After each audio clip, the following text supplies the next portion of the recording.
Welcome to Episode 1 of Standing for Justice. We stand on the ground where the future of civil rights movement was given its first fiery voice. Imagine a hot spring day in Dublin, Georgia, 1944. Inside the First African Baptist Church, a brilliant 15-year-old from Atlanta, Martin Luther King Jr., delivered an eloquent, constitutionally grounded masterpiece. His speech, titled "The Negro and the Constitution," demanded liberty for African Americans and won the high school speech contest.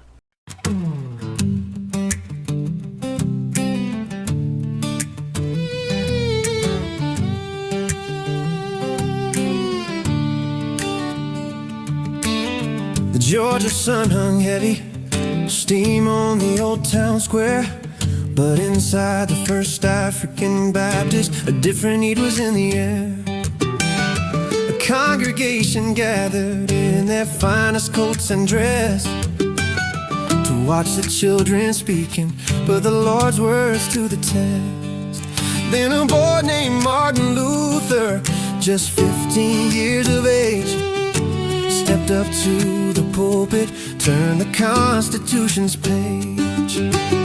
He traveled from Atlanta, a scholar with a sharp mind, to cast down the barrier for the ones that left behind. Oh, the Ark of Federal Liberty, it sailed that day in 44.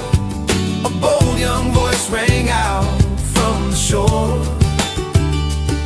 He spoke of chains and freedom and the promise yet unkept. A fire in the words while the whole wide nation slept. The doctrine of the demagogue shivered in its chaff. He stood a Negro and a man on that hopeful path.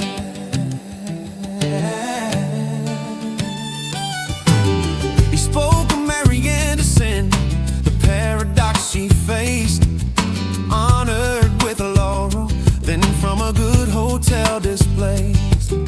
He laid out the corruption, the illness and the crime that festers when a tenth of a people are denied their rightful time. He said, we cannot be truly Christian so long as we flaunt the rule and the wisdom of the Nazarene taught in that little church school. He preached the spirit of Lincoln, the one who lifted the load, a hopeful high-head promise sown for the coming to grow. Oh, the Ark of Federal Liberty, it sailed that day in 44. A bold young voice rang out from the shore. Oh, he spoke of chains and freedom and the promise yet unkept. A fire in the words while the whole wide nation slept. The doctrine of the demagogue shivered in its chaff. He stood a Negro and a man on that hopeful path.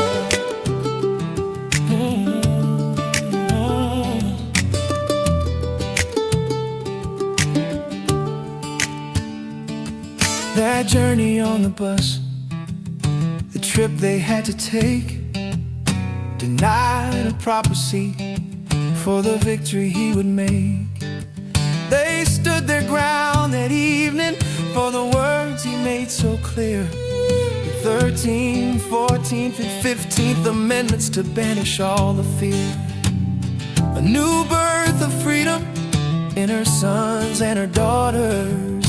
He cast the last barrier down by the Chattahoochee waters. Oh, the Ark of Federal Liberty sailed that day in 44.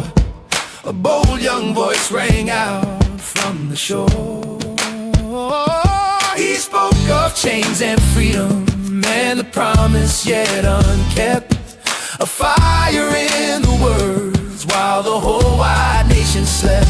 The doctrine of the demagogue shivered in its chaff. He stood a Negro and a man on that hopeful path. Oh, a Negro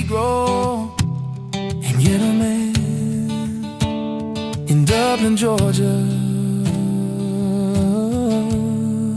the promise began.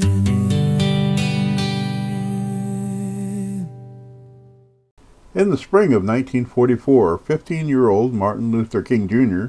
stood before a church audience in Dublin, Georgia, and gave voice to the truth the nation had yet to face. His words that day revealed not only the intellect of a gifted student, but the moral conviction of a leader in the making. What began as a school contest became a moment of awakening, a lesson in both the promise and the paradox of American freedom. From that small church, the echo of the young man's courage would grow to move the nation.